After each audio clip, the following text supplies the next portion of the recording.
Hare Krishna.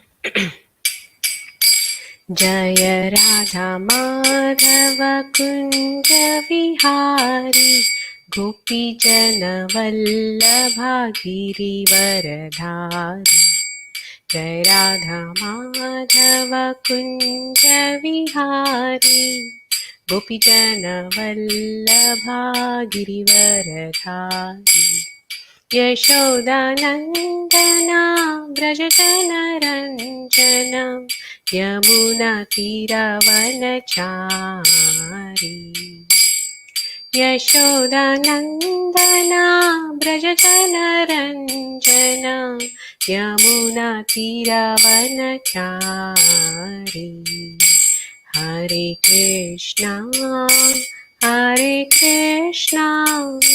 Krishna Krishna Hare Hare Hare Rama Hare Rama Rama Rama Hare Hare Hare Krishna Krishna Krishna Hare Hare Hare Ram Ram Ram Hare Hare Hare Krishna Krishna Krishna Hare Hare Hare Ram Ram Ram Hare Krishna Krishna Krishna Hare Hare Hare Rama Rama Rama Hare Hare Hare Krishna Krishna Krishna Hare Hare Hare Rama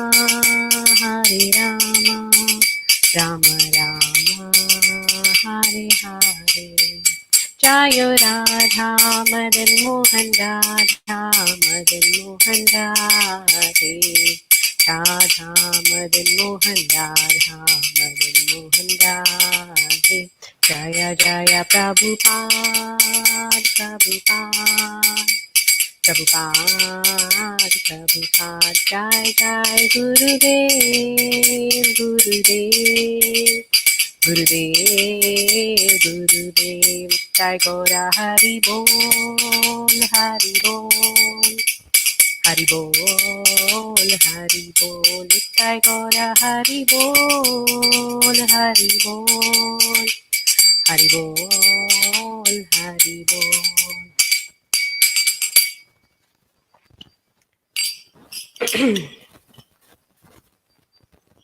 Hare Krishna. Welcome you all for the fourth and the final session of the series Srimati Draupadi. So we will start our session by reciting our regular prayers, followed by the Bhagavatam verse. Om Namo Bhagavate Vasudevaya. Om Namo Bhagavate Vasudevaya. Om Namo Bhagavate Vasudevaya. Reading from Srimad Bhagavatam, Canto 1, Chapter 7, Verse 47. Marodidasya janani Gautami patidevata Yathaham mritavatsata Rodimi ashrumukhi muhu. Marodidasya janani Gautami patidevata Yathaham mritavatsarta Rodimi ashrumukhi muhu. Marodidasya janani Gautami patidevata Yathaham mritavatsarta Rodimi ashrumukhi muhu. Translation.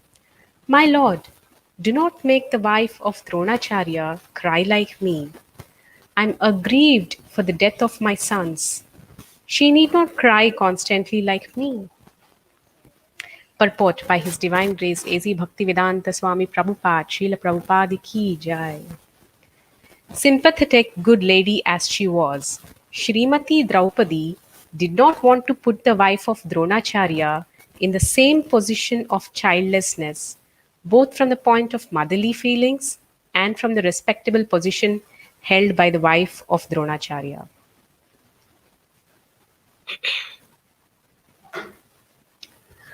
ॐ अज्ञानतिमिरान्धस्य ज्ञानाञ्जनाशलाकया चक्षुरुन्मिलितं येन तस्मै श्रीगुरवे नमः। श्रीचैतन्यमनोभीष्टं स्थापितं येन भूतले स्वयं रूपा कदा मह्यं ददाति स्वपदान्तिकं।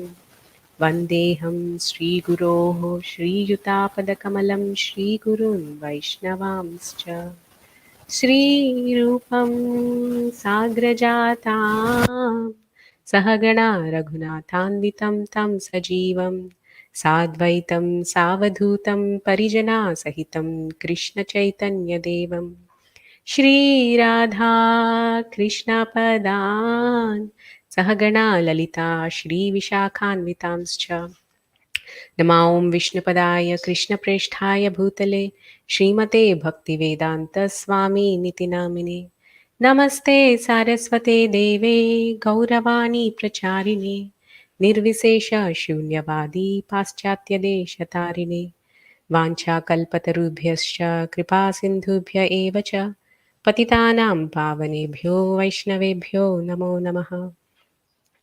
हे कृष्णा करुणा सिन्धो दीनबन्धु जगत्पते गोपेशा गोपिका कान्त राधाकान्त नमोऽस्तुते तप्तकाञ्चन गौराङ्गी राधे वृन्दावनेश्वरी वृषभानुसुते देवी प्रणमामि हरिप्रिये जय श्रीकृष्ण चैतन्य प्रभु नित्यानन्द श्री अद्वैत गदाधर शिवासादि गौरभक्तवृन्द हरे Krishna Krishna Krishna Hare Hare Hare Ram Ram Ram Hare Hare.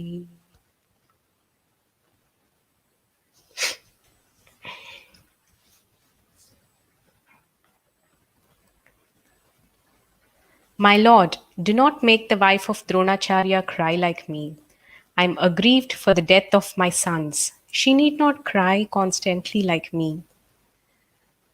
So, this is the purport we are reading from the first canto, 7th chapter of Srimad Bhagavatam.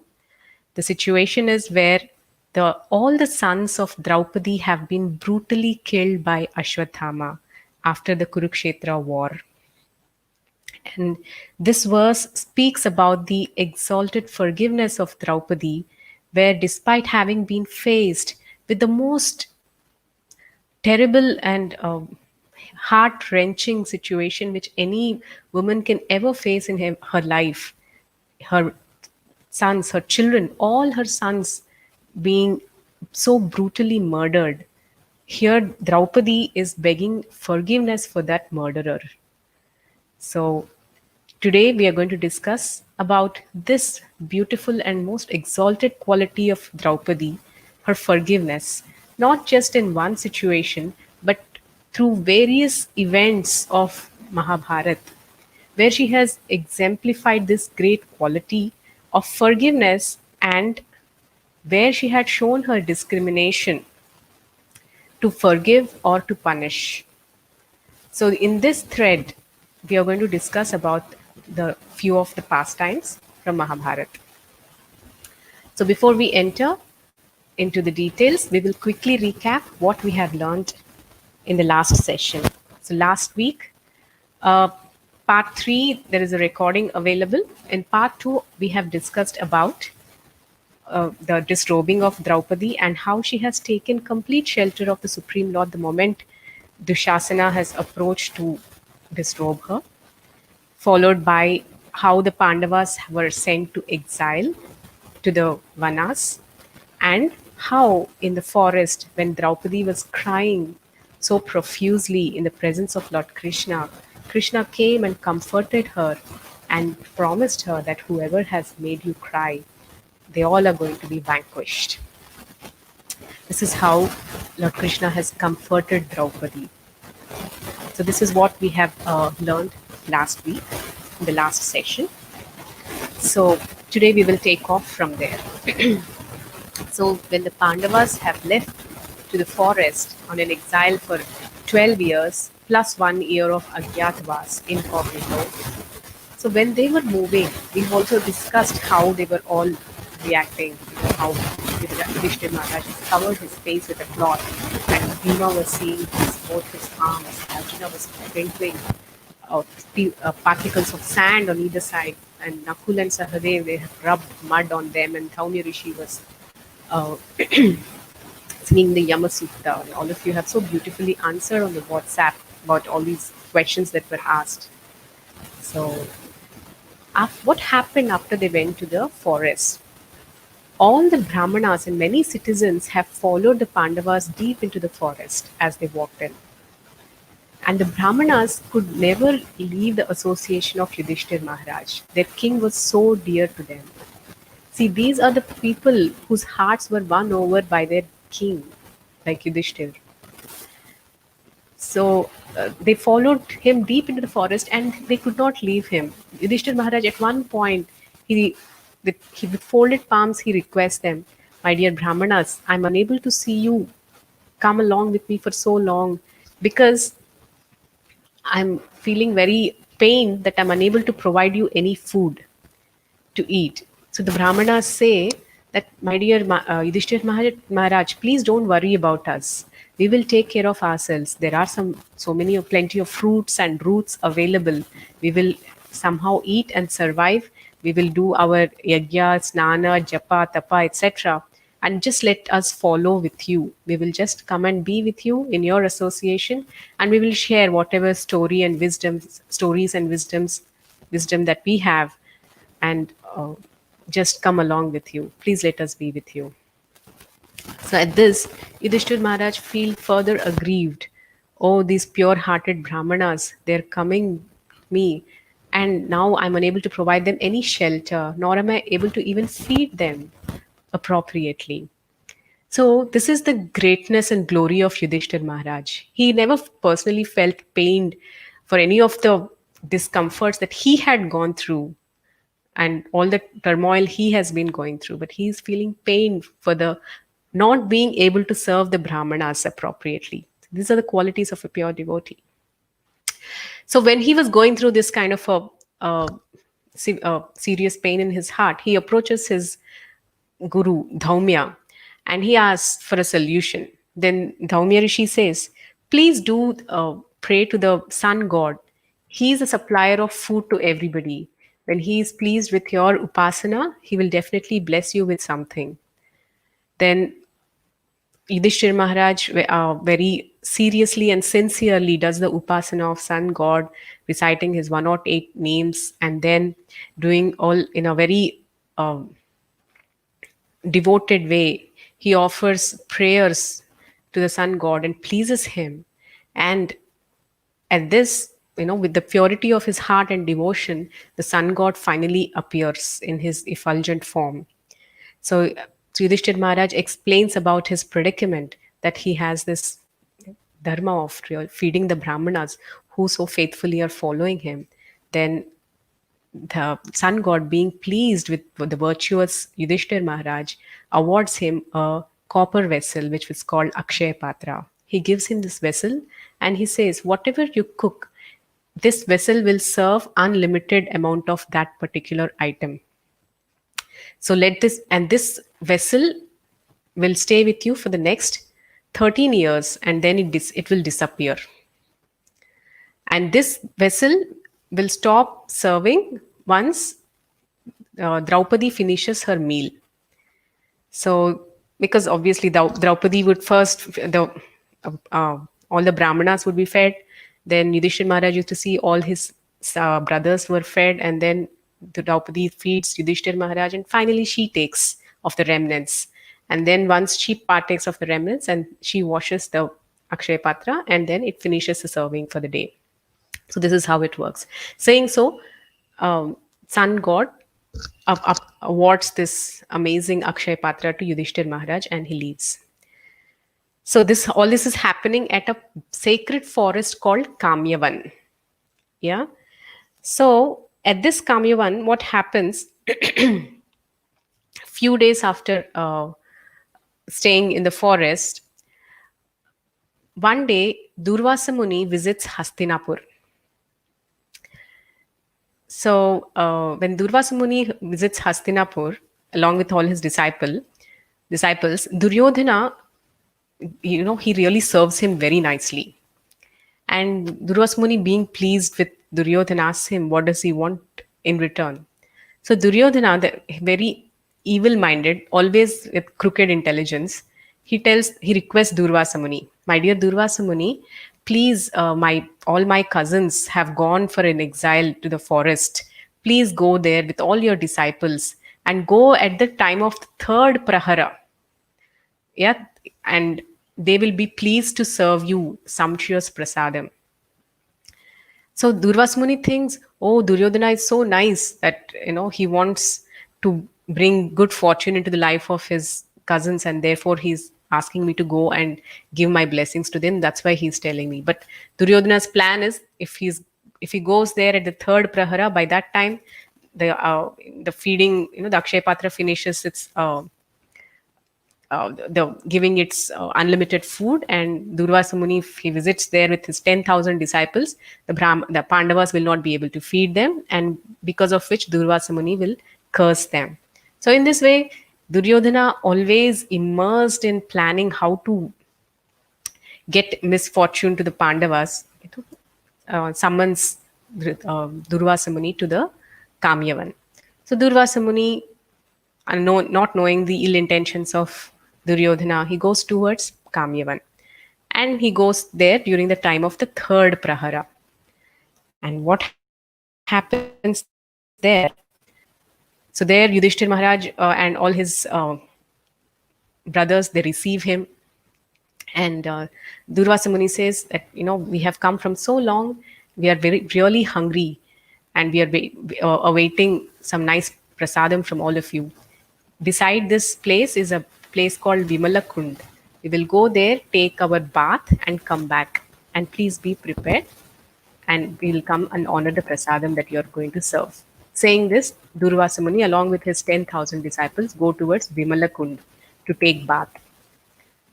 So Yudhishthir Maharaj hurriedly gets into the hut, the Parnashala where they're staying, and he asks Draupadi, Draupadi, have you finished taking lunch? And Draupadi says, yes. And Yudhishthir Maharaj says, oh, what to do now? Durvasa Muni has come along with his 10,000 disciples, and we are supposed to feed them prasadam. What are we going to do? Now the Akshay Patra is not going to give us any amount of food. And they all knew the anger of Durvasa Muni. If he is angered, finish. So he's easily angered, and he pronounces very bad curses. And after going through so much again to take the curses of Durvasa Muni, the very thought of it made Draupadi really feel so pained at heart. She was shaken, and she didn't know what to do. She was utterly helpless at that time. So she just closed her eyes and she prayed to Krishna. And at that time, Krishna was coming to the Kamyavan actually to visit the Pandavas. And as soon as she closed her eyes and she prayed to Krishna, and Krishna appears there, hearing the sincere and genuine prayer of Draupadi. Immediately, Krishna appears. Krishna appears and he asks Draupadi, my dear Draupadi, what happened? Why are you in so much of anxiety? Says, Krishna, my dear Lord, you have come. Thank you so much. See, right now we are in this predicament. Durvasa Muni has come with his 10,000 disciples, and I have finished cleaning the Akshay Patra. Then Krishna tells, bring the Akshay Patra, there must be something left. And Draupadi goes in and she brings the Akshay Patra. And when Krishna looks into the Akshay Patra, there is a small leafy vegetable that was stuck to one of its corner. And Krishna takes that small thing that was stuck there and he honors it. And the moment he honors it, he feels very satisfied. At, and the moment Krishna feels satisfied, the whole universe feels satisfied. This is Krishna, the Supreme Personality of Godhead. Yeah, Bhoktaram Yagyatapasam Sarvaloka Maheshwaram. He is the supreme enjoyer. And when Yasmin Tushte Jagat Tushtam, when Krishna is pleased, Jagat Tushtam, the whole universe is pleased. So when Krishna is satiated, the whole universe is satiated.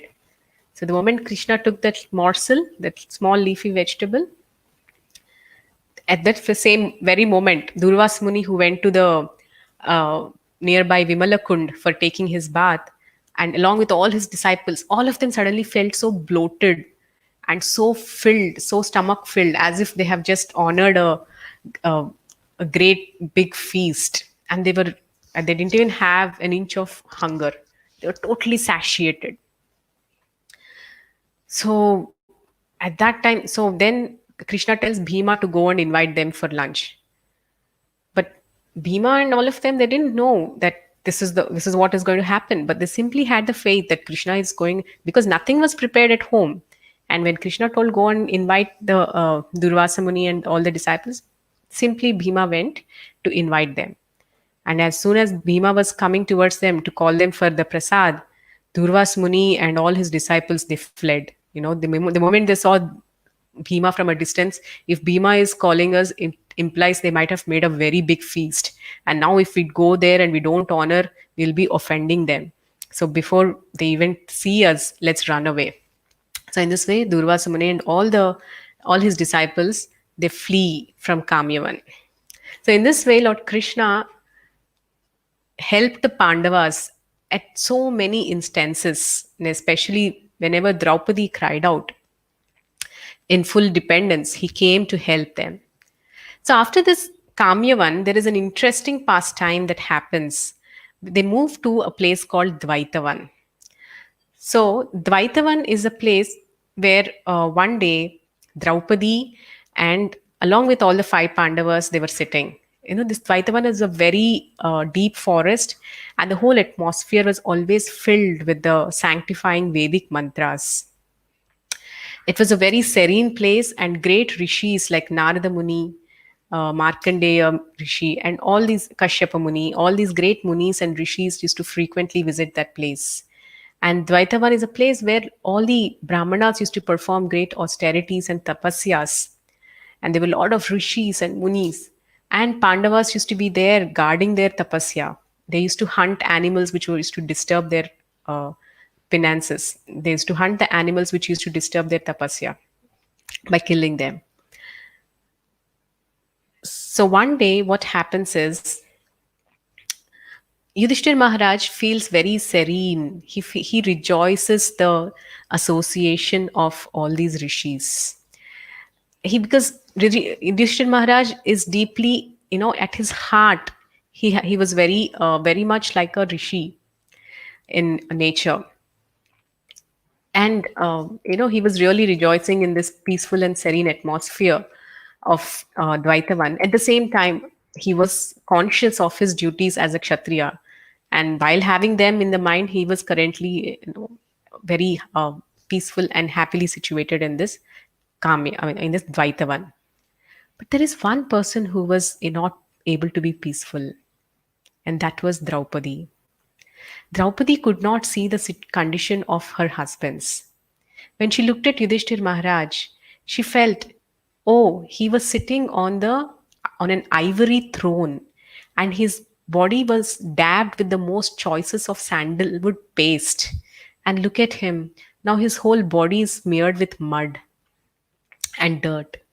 And look at Bhima. Bhima is to enjoy the most magnificent of meals back in the palace of Indraprastha. And look at him now, and all the Pandavas, they're searching for some mere fruits and berries which can hardly fill them. And she feels so pained to look at the condition of her husbands. And there is a beautiful conversation that happens uh, between Yudhishthir Maharaj and Draupadi. This conversation was about forgiveness versus punishment. We all come face to face many a times in our lives as to when to forgive and when to punish, when to show compassion and when not to show compassion, when to be stern and when to be gentle. It requires a lot of discrimination to know the difference between the two and when to apply what. So, similarly, there is this beautiful conversation that ensues between Draupadi and Yudhishthir Maharaj in the Dvaitavan. The, Draupadi starts and she starts speaking her heart through Yudhishthir Maharaj. I am unable to be peaceful, my dear Lord. seeing the situation of all of you. And when you are all going through this ascetic life, there that Duryodhana is going through, he's enjoying prosperity. And those, I still cannot forget the faces of these four people when we were going towards our Vanavas. The whole Kuru dynasty was crying for us, but only those four people. Who are those four people? That Karna, that Dushasana, Duryodhana, and Shakuni. These four, forget crying, they were laughing, they were rejoicing our pain. I'm unable to forget these people for their sinful tendencies, and they deserve punishment. So at that time, Yudhishthira Maharaj starts speaking about forgiveness. He starts telling, my dear Draupadi, I understand the pain that you have gone through, and also the humiliation that you went through in the Dyuta Sabha. It's right in front of my eyes. But forgiveness is a virtue. Forgiveness is a great quality that is pursued by the greatest of people. Yeah, forgiveness is religion, forgiveness is divine, and forgiveness is Lord Narayan himself. And one should never forsake the virtue of forgiveness for uh, any reason. So, practicing forgiveness is very important. He starts telling about forgiveness to Draupadi. At this time, Draupadi says, she gives a reference from Shastras. She says, my dear Lord, yes, forgiveness is certainly a virtue, but there is a limit. If you keep on forgiving people who do not deserve forgiveness, you are giving them an opportunity to become a sinner. And she gives reference from the Shastras about a conversation that takes place between Prahlad Maharaj and Bali Maharaj. Bali Maharaj is a grandson of Prahlad Maharaj. So Bali Maharaj asks Prahlad, my dear grandfather, please tell me which is greater. Is it punishment or is it forgiveness? What is greater? So Prahlad Maharaj says both are important. Both have their own place. And extreme of either of them is bad. Only forgiveness and no punishment makes a person very fallen in the eyes of their inferiors. Sometimes, if you only forgive and forgive and forgive and not punish a person when they deserve punishment, when you're too timid, when you're too mild, everybody who is under you will take you for granted. He says, even your subordinates, your servants, and even a wife takes her husband for granted when there is only gentle nature exhibited and there is no anger or punishment, a tone of punishment given when it is required. On the other hand, only punishment is also not good because it makes the person hard hearted and it breeds fear in the subordinates. So it is not that always a person has to forgive or not. It is not even that a person has to always punish. And in that conversation, there's also given certain instances who deserves forgiveness and who deserves punishment. A person who has done something good in the past, if they commit some offense, for the first time they can be forgiven. But if a person repeatedly does a mistake with malintentions and is trying to hypocritically cover up that mistake with crooked means, that person has to be punished. In this way, a beautiful description is given when to give forgiveness, when to give punishment. And Draupadi gives all these references from the Shastras, and she tells Yudhishthir Maharaj, my dear Lord, so Duryodhana is certainly a sinner and he has repeatedly committed so many crimes and he has to be punished. And as a Kshatriya, you are supposed to give that punishment to this Duryodhana, and that is dharma, that is Kshatriya dharma, and all the Brahmanas are expecting the same from you, that you are the protector of dharma and you have to punish the sinner and not let them rule the world. So and conversation goes on, and Draupadi tells, you've been a follower of virtue, you've been a follower of dharma, But what is the meaning of dharma if people like Duryodhana, who are sinners, are enjoying all prosperity, and you, the follower of dharma, who has not forgotten of dharma even for a moment, is going through such suffering in life? So at this time, Yudhishthir Maharaj starts saying that, we do not perform dharma expecting something in return. Now he starts telling that you're talking like an atheist. And Draupadi says that, no, I'm not talking like an atheist. So it's the same Draupadi who has spoken about who wanted Bhishma Dev to ascertain what is dharma in the most trying situation of her life. She stands for dharma.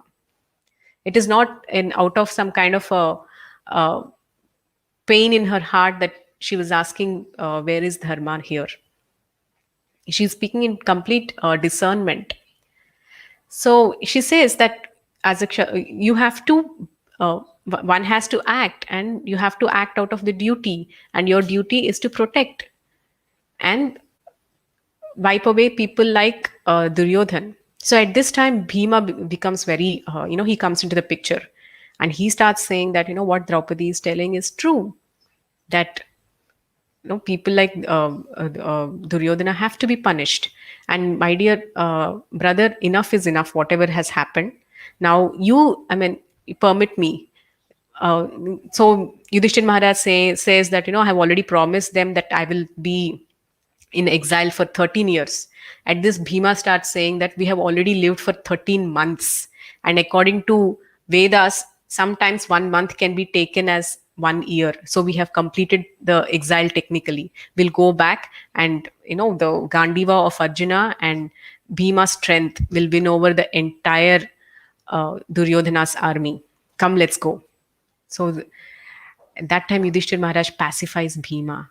My dear Bhima, please be pacified. Now you want to destroy Duryodhana, that's not a big thing. But do you know now who have become a kavach, like an armor for Duryodhana? The great Bhishma Dev and Drona, who are our worshipable elders. If we have to fight Duryodhana, we have to first fight these great souls like Bhishma and Drona. Are you ready for that? The moment Yudhishthir Maharaj said that, Bhima fell silent. He had no words. So in this way, the conversation stopped at that time abruptly. But here, what we see is Draupadi had given such a wise counsel. She speaks about the where forgiveness has to be given and where punishment has to be given, and she says that I have learned all this in my childhood from my teachers when I heard about the Brihaspati Niti, the Niti Shastras. So, this is the glory of learning about morals or values or great scriptures right from childhood. Because when we grow up and when we come face to face with the challenges of life, or when we come face to face where we have to make decision and choices in life, we are guided by these principles. We are guided by these virtues that we have imbibed through these various great wisdom literatures. So that is what Draupadi has proved to, she proved to show such discrimination throughout many episodes of Mahabharata. The kind of choices she made, the kind of questions she asked, the kind of discriminatory power she exhibited, despite most trying situation, was all a product of what what she went through, how she was trained back at her father's place, and by the virtue of her being a great devotee of the Lord. So, okay. So after this, later again, we see Draupadi exhibiting this great discrimination in the next, in one more event. This is when Draupadi was at Parnashala. She was alone, and all her husbands went in 4 different directions for hunting animals, not for eating, but hunting animals for protecting all the sages and saints from their attacks.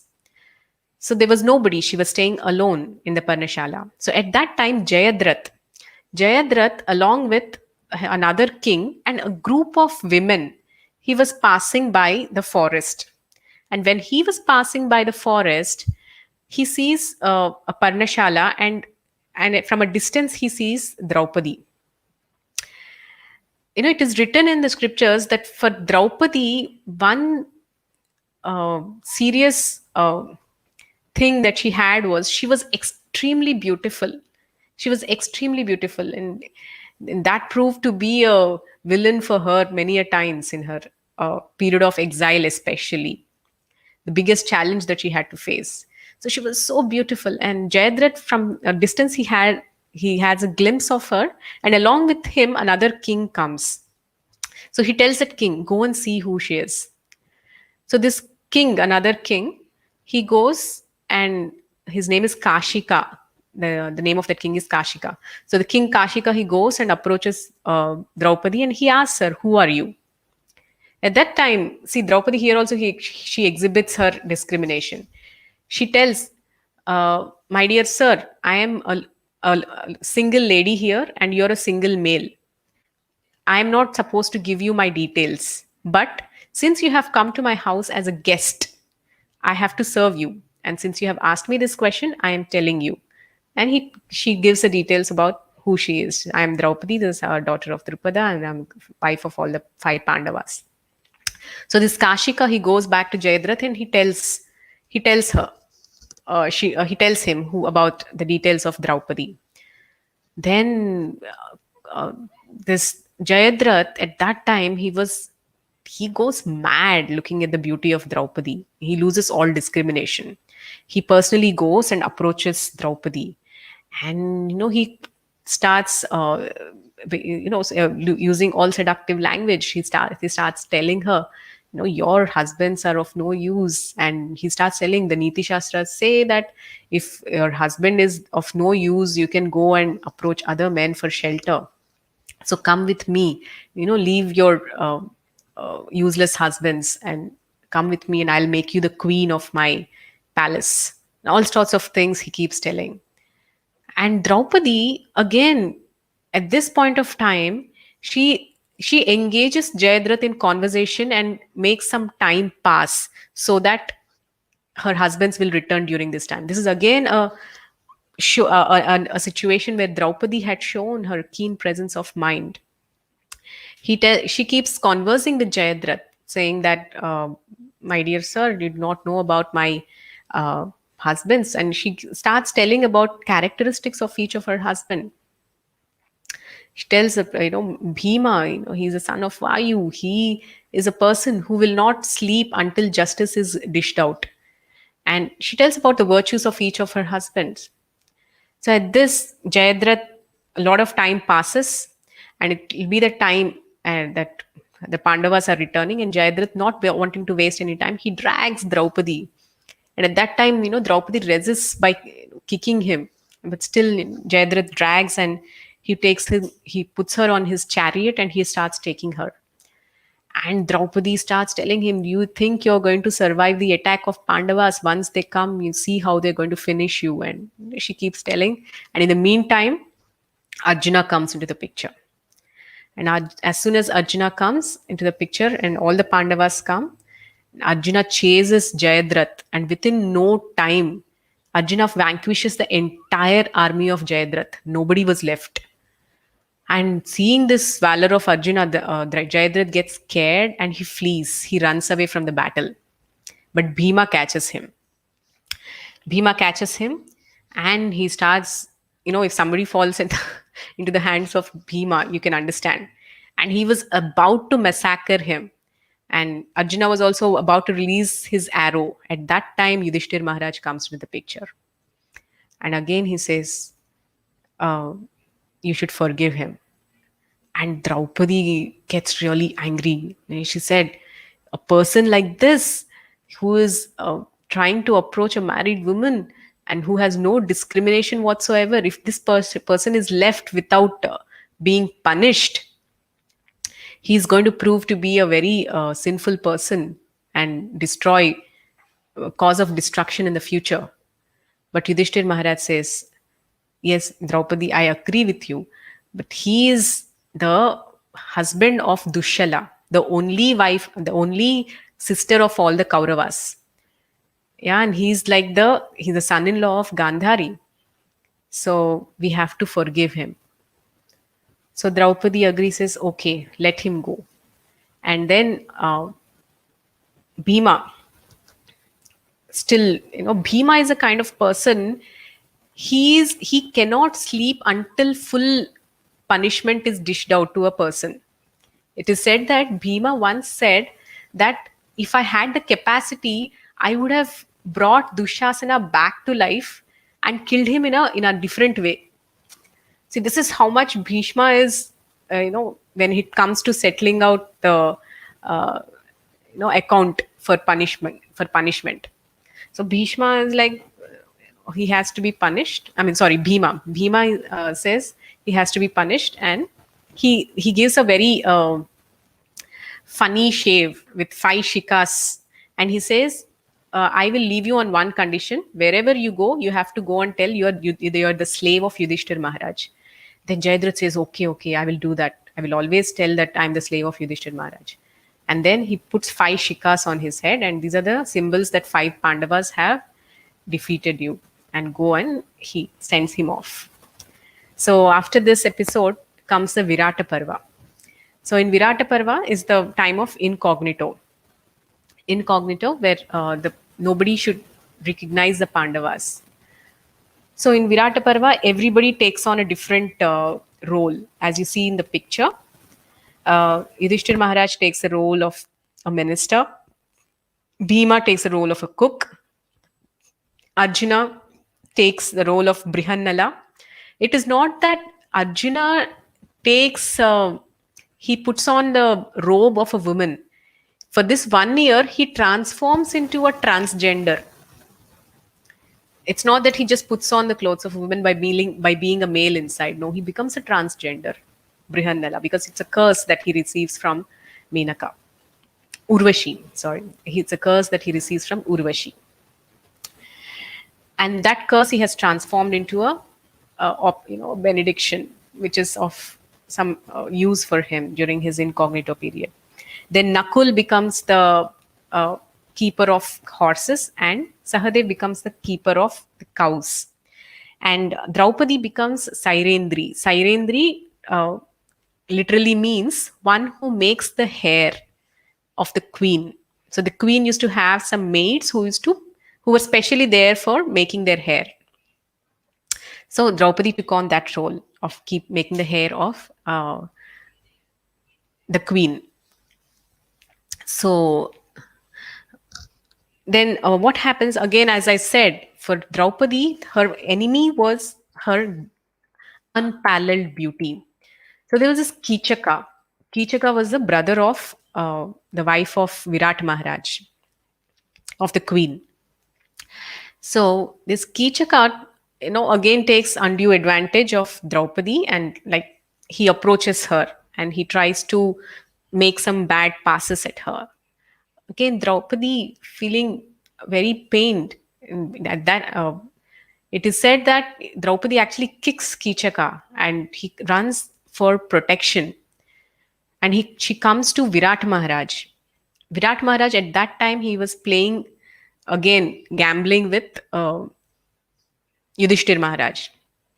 And when he was playing the dice game with Yudhishthir Maharaj, Draupadi comes running and tells Virat Maharaj, please protect me from this Kichak.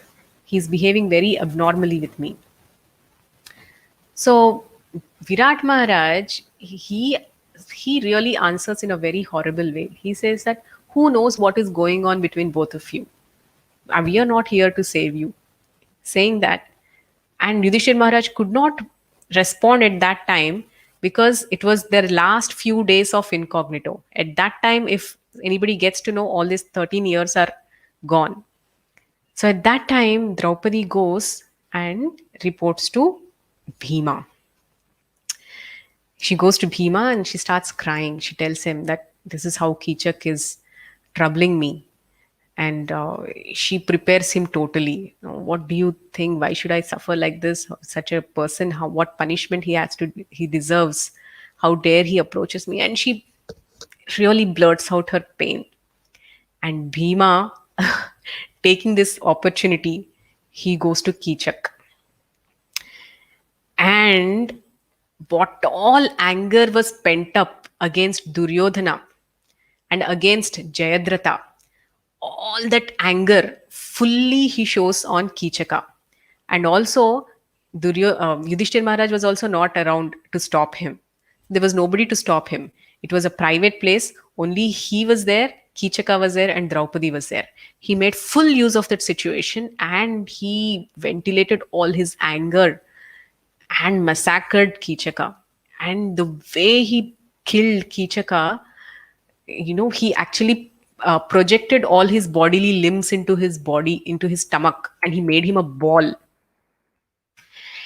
And no, he finally killed him. And the way Bhima killed Kichaka, all the devatas who were witnessing it, they started telling it as stories. We have never seen anybody being killed like this. No, they were glorifying the bala of Bhima, and somehow this reaches Duryodhana. And when he reaches, when the story of how Kichaka was killed reaches Duryodhana, then he understands nobody else can do this except for Bhima, and he then understands that they are at Virat Nagar, and that's how they come for a fight. So Bhima kills Kichaka in such a you know powerful way. So seeing this, and then what happens? Um, Kichaka has many brothers, younger brothers. So all these younger brothers, they next day they take the body, whatever was left, that ball, for the final rites.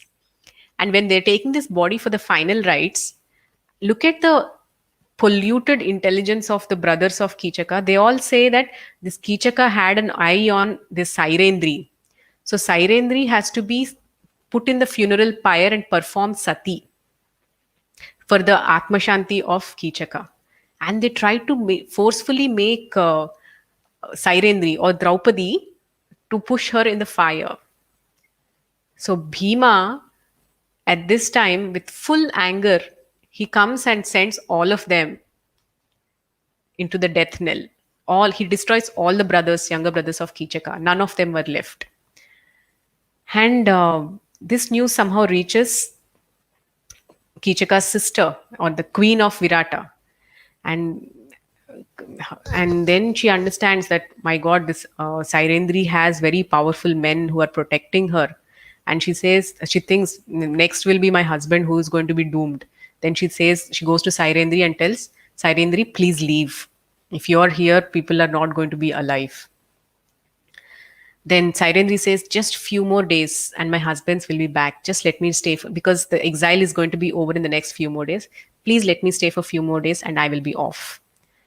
And she will agree, and that's how they finish the Virata Parva.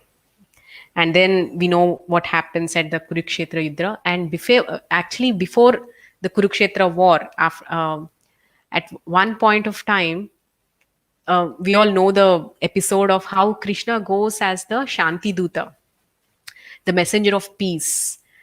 And there was a big discussion that happens between the Pandavas and Krishna about how one has to strive for peace and stop the war.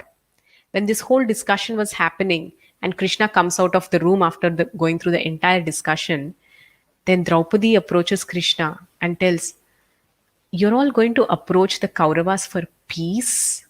You want to make a peace truce with them?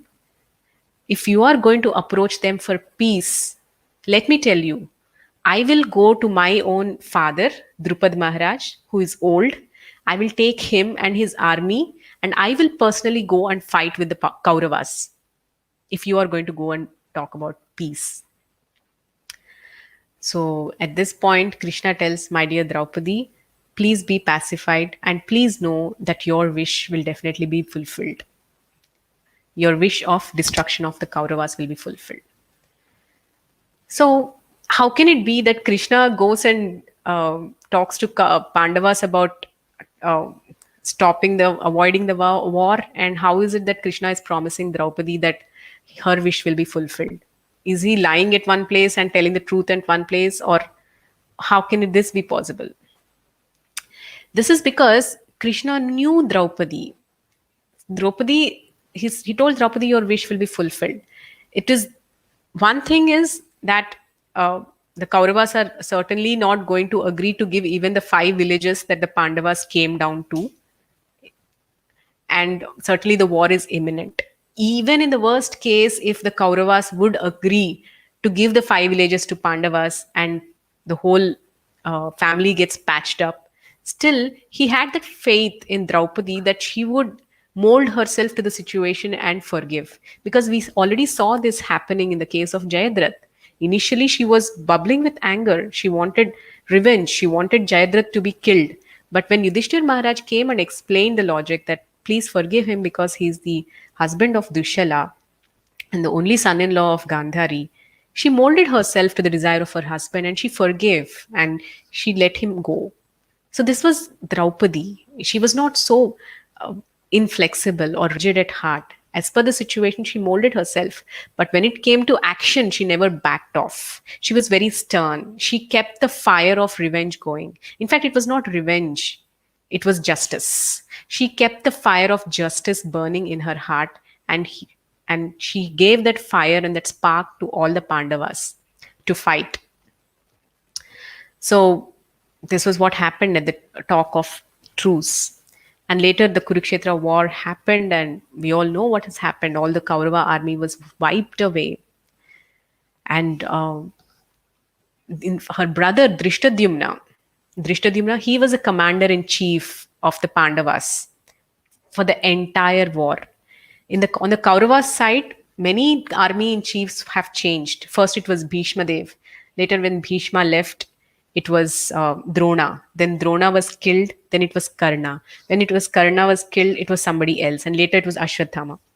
So the army the commander in chief has changed many a times for on the Kauravas side, but on the Pandavas side, it was always Drishtadyumna, who's the brother of Draupadi, and hence he was so dear to Arjuna.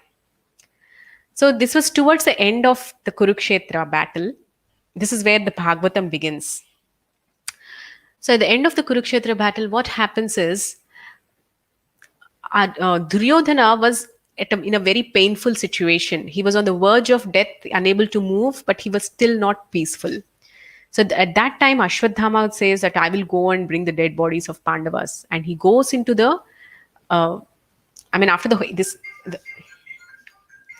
the entire war was over, and the Pandavas were declared the winners. Everything was over, and everybody were going back to their camps. And at their camps, what happens is all the Upapandavas are the sons of Draupadi. Yeah, the sons of Draupadi through each of the Pandava.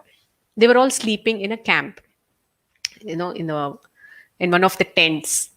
So what happens is Ashwathama, he comes and attacks the camp, and without giving any signal, without throwing any challenge, from behind he comes and kills Drishtadyumna, who was so dear to Arjuna.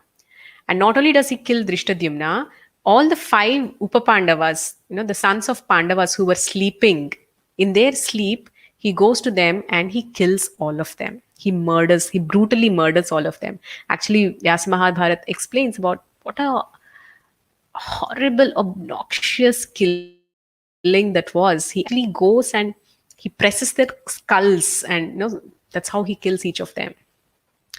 And he cuts all of their heads and takes their heads as a gift to his master Duryodhana.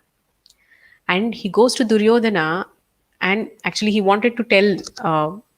tells Duryodhana that, my dear Duryodhana, I have brought the heads of the Pandavas. So at that time, Duryodhana, he wants to feel their head. So when he tells him, bring the heads to me, and he feels the head, and he tells, Duryodhana, he was a person who had intelligence of what the bodily structure was. The moment he touches the heads, he feels the softness, and he says, what have you done? These are the heads of small children. Then he says that, yes, I've killed the sons of the Pandavas. He said, fie upon you. What an obnoxious and heinous act you have performed. You have killed such small children, and that too in their sleep. you don't deserve to be here. Just get away from me. And he shoos him away. It was an act which was not accepted by even a evil minded person as Duryodhana. That was how heinous a crime he performed, Ashwatthama. And back in the camp, Draupadi, she was sobbing so bitterly. For a mother to lose one child is so painful. And Draupadi simultaneously lost all her children. All her five sons were brutally murdered in such a horrible way. And when she was crying, Arjuna comes and tells her, "My dear lady, do not be uh, pain. I will come and wipe your tears away after having killed that Ashwatthama. And after I bring the body of Ashwatthama, or after I bring his head to you, then you take bath after for the loss of your sons, and you take the bath by standing on the head of Ashwatthama." Saying this, Arjuna leaves. He goes along with Lord Krishna. And actually, in Srimad Bhagavatam, this is the first time that Krishna gives his entry, and he gives his entry again as a Parthasarathi of Arjuna. So Arjuna mounts on the chariot, Krishna rides the chariot, and Ashwatthama flees in fear of saving his life. So he flees a very, very long distance, and Arjuna comes, and within no time, he tries to shoot arrows. And Ashwatthama, he knew the power of Arjuna, that he could not counter any of Arjuna's arrows.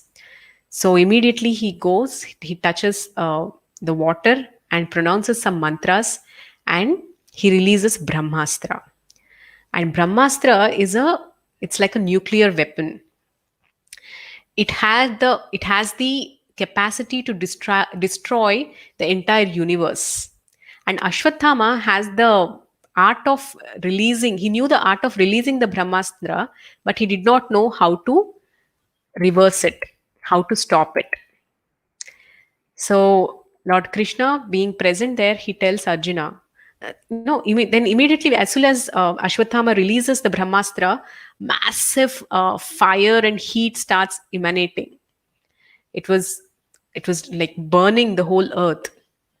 So Arjuna approaches Lord Krishna and asks, "My dear Krishna, you're the protector of this entire universe. You're the supreme Lord yourself. Please tell me, what is this fire which is burning the whole earth, and how may I serve?" Then Krishna tells Arjuna, "Arjuna, this is the Brahmastra that has been shot by this Ashwatthama, and he does not know how to retract it. And he, though being the son of a Brahmana, he does not deserve any forgiveness. So you need to kill him." So saying this, he first tells Krishna, instructs Arjuna, he tells him how to retract the Brahmastra. He tells him to release another Brahmastra from his side. And once this Brahmastra counters the other Brahmastra, since Arjuna knows how to retract the Brahmastra, he can retract both of them. He tells a secret how to do it. So Arjuna follows it, and he also touches upon the water, and he chants the mantras, and he releases the Brahmastra.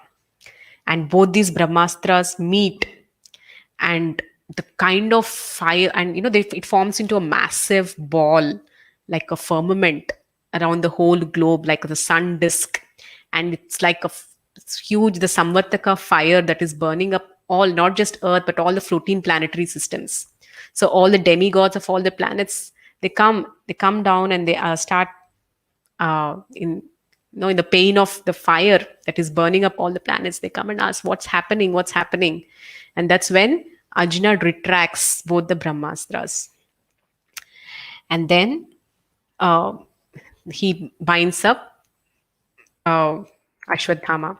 At that time, Krishna tests Arjuna. He tells that he's worthy of punishment, and you also promised your wife that you will take his head, so you should kill him. But Arjuna, at that time, he says, "He's the son of Dronacharya. I cannot do that." And he takes He binds him like an animal, and he takes him to Draupadi.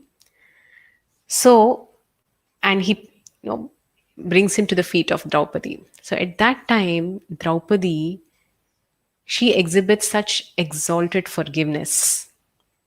There is a very wonderful description of how Draupadi has forgives, how Draupadi forgives Ashwatthama. She tells Arjuna and Lord Krishna that he is the son of Dronacharya, who has taught you the military science, who has taught you how to use the weapons. He's your teacher, and he's the son of your teacher.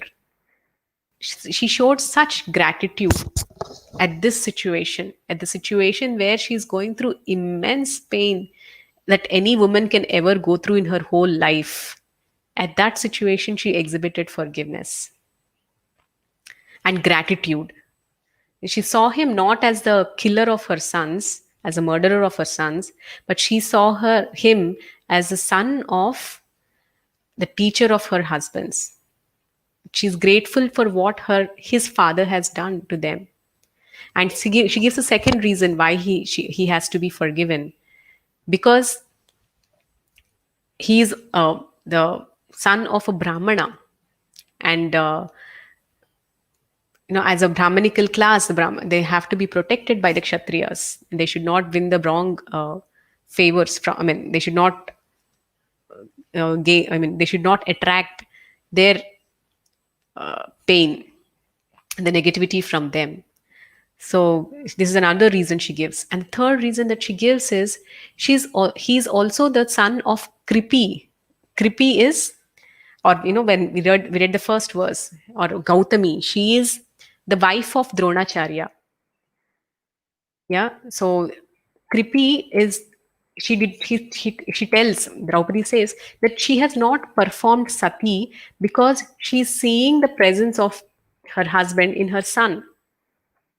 She did not perform sati because she's still seeing the presence of her husband in her son Ashwatthama. So if you kill Ashwatthama, she will be totally shattered. And I know what is the pain a mother goes through when she loses a son. So this is empathy. In what situation Draupadi exhibited empathy? Her sons were killed so brutally, and she does not want to kill the offender or murderer because she does not want another woman to go through the pain that she has gone through. What empathy she has exhibited, what forgiveness she has exhibited, unparalleled. So, in the scriptures, actually, this forgiveness of Draupadi at this juncture has been given a different, has been given an understanding in different dimensions. At one level, it has been glorified, that the kind of compassion and forgiveness she has shown as a Vaishnava, that is unparalleled. And other level, it was also criticized because this forgiveness of uh, Draupadi forgiving Ashwatthama at this particular thing, he made Ashwatthama again go and release the Brahmastra on Parikshit Maharaj into the womb of Uttara. So such a sinner has to be punished immediately. Because he was let free, again he went to do another sinful act. So this forgiveness of Draupadi was also considered, probably not a practical one, not something a person with discriminatory intelligence would do. It was also criticized. But what Draupadi has done at the level of forgiving, it was certainly pleasing to Krishna. And what she did was pleasing to the heart of Krishna. And she did exactly what Krishna wanted her to do at that time. So ultimately, bhakti is about the thing of the heart, and bhakti is the highest. In this way, Draupadi's forgiveness, that is why it's called the exalted forgiveness. So that is how Draupadi has exhibited exalted forgiveness in this particular situation. So she did show that discrimination at different points of time. How she showed discrimination when she was in the Kuru Sabha, when she asked Bhishma Dev to ascertain what is dharma at the time of crisis. She showed the discrimination of stopping at two wishes, saying that, I am a Kshatriya Kanya, so I will take only two wishes, not more than that. At this time, she showed her discrimination. She also showed her discrimination when during the discussion of Yudhishthir Maharaj, she explained when to give punishment and when to give forgiveness, and both of them had their own place. And also, we spoke about how in the episode of Jayadrat, she again showed her discrimination in different ways. So Draupadi, her personality is exemplary. The kind of qualities that she has shown were those of a great devotee of the Lord. That perfect harmony of her relationship with Krishna, and she was in fact a kavach. She became an armor protecting. The power of her Mangalya had saved the five Pandavas from any harm throughout the whole Kurukshetra. Actually, it was destined that whoever was there in that Kurusabha at the time of Draupadi's disrobing, everybody was meant to die. But the Pandavas were saved just because of the power of Draupadi's Mangalya. So in that way, so Draupadi is called the Yajna Seni. She is like the Yajna Kund. And even if you see the kind of suffering she went through, the kind of uh, pain that she has gone through, and at the end she has not received anything. Actually, a comparison is made between Mother Sita and Draupadi. So Mother Sita, she was very soft externally, but she was very stern internally. And Draupadi was vice versa. She was very stern externally, but internally she was very soft. That was how she could forgive an offender like Ashwadhama. And because she had such an ability to forgive, she was also qualified to speak about punishment when the time came. That was Draupadi. So Draupadi, another name is Yajna Seni. She represents Yajna Kund. She was really like fire. And fire, like just like how a person brooms all the dry leaves, brings all the dry leaves together, and lights the fire and burns it. Just similarly, Draupadi has brought together all the vicious minded people and burned them to death. And whoever came in contact with her, just like a yajna, the fire of the yajna, the Pandavas came in contact with her and they were purified. The Kauravas came in contact with her and they were burned to ashes. And the yajna prasad was Parikshit Maharaj. She personally herself had no children. Actually, going ahead, her children never became the king because she was not left with any kids. And it was Subhadra's son who was Abhimanyu, and Abhimanyu's son, Parikshit Maharaj. He was he was crowned as the emperor who ruled for 76 long years. So nothing, she did not gain anything. Just like the Yajna Kund, it does not gain anything. It just purifies and burns into ashes, and it gives Yajna Prasad. And what was that Yajna Prasad? Yajna Prasad was Parikshit Maharaj, gift to the world, because of whom we have received the gift of Srimad Bhagavatam. So that is the pastimes, the story of Yajnaseni and Draupadi. It is the more number of times we hear, the more number of dimensions we get to see the glories of the personality of Draupadi. It's unending.